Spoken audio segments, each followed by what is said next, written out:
Hello and welcome to Car News Weekly with me, your host, Blee Carswell. Now this week it was the Frankfurt Motor Show, so for this week's episode I've chosen my top 5 cars that were launched at the show. Right, as a quick reminder of this format, I choose my 5 favourite stories of the week, or in this case the Frankfurt Motor Show, and I aim to spend no more than a minute talking about each of them. Now that is an aim, obviously with these stories being fairly big ones as they are brand new cars, I'm probably going to go a little bit over in this video, but hopefully that is okay. So for the first story, I've chosen the car I'd most like to own out of everything that was launched at this year's event, and that is the new Land Rover Defender. Specifically, I'd have a Defender 90 with the steel wheels. I think it looks awesome. Anyway, where do you start with this one? Well, this is the rebirth of the iconic Land Rover Defender, and I for one think JLR have done a very good job. It's distinctively Defender, but it is also very crisp and modern and desirable. Highlights, well, this new Defender uses a new D7X architecture which has been engineered to withstand Land Rover's extreme event test procedure. Basically, it's got a very strong body and chassis. You can have a 900 kilo payload, you can put up to 300 kilos on the roof when static, and it can tow up to 3,500 kilos. It also gets the new Terrain Response 2 off-road system. Thanks to this, it is the off-road ability of the new Defender is beyond question. As it's 2019, Land Rover had to do more than just make this car good off-road. They also had to think about luxury and comfort. To that end, on the inside you'll find the new Pivi Pro infotainment system, which amongst other things allows for over-the-air software updates anywhere in the world. Carrying on the inside, you can have your new Defender with either 5, 6 or 7 seats. Now that sixth seat comes sort of in between the front 2 seats, and it's called a jump seat. I'll put a picture on the screen of that now. And to start with, you'll be able to get your Defender in the 110 sort of 5-door version. Again, there'll be a picture of that on the screen now. Shortly after that, a 90 version will be available. And there are also rumours of an even bigger 130 version following somewhere down the line. At launch, the engines on offer are a 200 horsepower diesel all the way up to a 400 horsepower inline 6 petrol. There is also a series of accessory packs as well as some official Land Rover off-road accessories. Yeah, very cool piece of kit. Right, next up we have the ID3, and this is a massive car for VW. Its name hints at just how sort of important they think this car is. That 3 represents this car introduces the 3rd major chapter for the company, following on from the Beetle and then the Golf. So the ID3 is based on a new modular electric drive matrix, MEB for short, and this is going to underpin all future ID models. VW say that the packaging benefits of this platform, i.e. a long wheelbase and then short overhangs, allows for expansive interior space. They class this as a compact car, but you get the space you normally find in a mid-range vehicle. What about some numbers then? Well, at launch you'll be able to get your ID3 with one of 3 engines. 3 battery sizes. Kicking off the range at £25,000 is a 45 kilowatt hour version, which should be good for 205 miles of range. Above that you'll be able to get a 58 or a 77 kilowatt hour version. They'll be good for 260 or 341 miles of range respectively. 2 power levels are available, either 148 or 201 brake horsepower, and the electric motor sits on the back axle, making this rear wheel drive. Now, this is obviously going to be a very popular car for VW, it's going to be a bit of a success, but what do you think of the looks? Personally, I'm not sure. I think it looks a little bit awkward and possibly too geeky for me. I'm sure VW aren't going to be bothered about my opinion though. But whilst we're on this story, I also need to mention VW's new logo. Here it is. Right, we've had sensible. I reckon it's time to take a look at something a little bit more ridiculous, and where better to go than to Audi with this, the Audi AI Trail Quattro.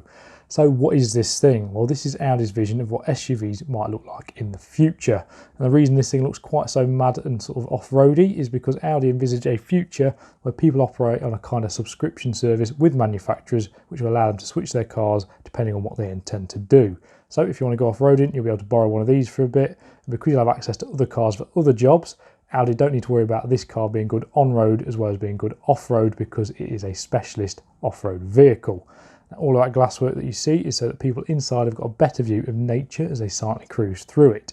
And this whole being connected to nature thing is also the reason that, surprisingly for a concept car, the interior isn't filled with massive screens. The idea is people use this to go and look at nature and not watch Netflix.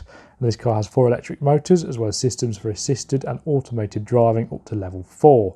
But what about range? Obviously that's quite important if you're going off the beaten track. Well, on roads or on easy off-road conditions, you should be able to get between 248 and 310 miles of range. And then when you're on more challenging off-road conditions, it is an understandably lower 155 miles of range, which still isn't bad. Perhaps my favourite thing about this concept though is the fact the back seats are hammocks, and you can take those out to use as seats when you've got to a pretty place for your dinner. Right, after two electric cars, I think it's time we took a look at something a little bit more conventional. So we're going to take a look at this, the new Audi RS7 Sportback. So basically, this is the more sweepier coupe version of the RS6 Avant that we featured a few weeks back. As with all RS models, this has got some pumped up looks over the standard car, so this sits 40mm wider than a normal Audi A7. Now, unsurprisingly, as this car shares a lot of its DNA with the RS6, this car is powered by the same 4-litre twin turbocharged V8 that you'd find in the RS6. And it puts out 600 horsepower and 590 foot-pounds of torque. 0 to 60 miles an hour takes 3.6 seconds, and the top speed is either 155, 174 or 190 miles an hour. And that top speed depends on whether you pick the Dynamic package or the Dynamic Plus package. The car also comes with Audi's Quattro system, obviously, and that allows for 70% of the power to be sent to the front wheels, as well as up to 85% to be sent to the back wheels. On the inside, it's business as usual for an Audi, so it's very sophisticated and very sleek and full of screens. You do, however, get a couple of special RS bits, as well as some configurable RS modes. Personally, though, I think I'd take the RS6. I know this car's pretty awesome, but I just love the way that an estate looks.